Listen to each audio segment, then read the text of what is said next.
Hello and welcome again. Today we're back with Joel Freudman to hear about the next chapter in his journey. Joel, last time you told us about maximizing your chances by consolidating your property package in Newfoundland. What happened next?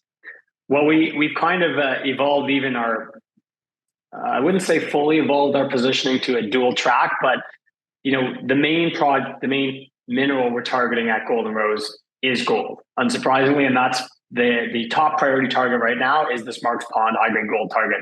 But because of the copper, like you mentioned, it does open a new avenue for TRU, which is the critical minerals avenue. So there's a lot of buzz around electric vehicles and solar power, renewables. These things consume immense amounts of copper, so much so that copper has been designated a critical mineral by the Canadian government, the US government, a number of governments around the world. And in Canada, they actually brought in tax advantaged flow through funding, or basically a special type of funding for copper projects because there's such a need for copper.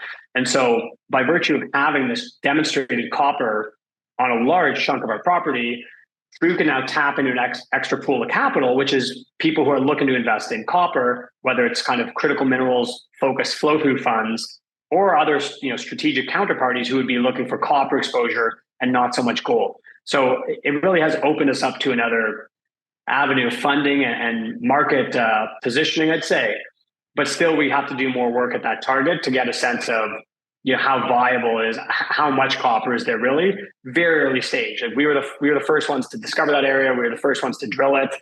Much more work remains to be done there too, which is pretty much a constant theme in exploration. But it's a great piece to have to our story at Golden Rose.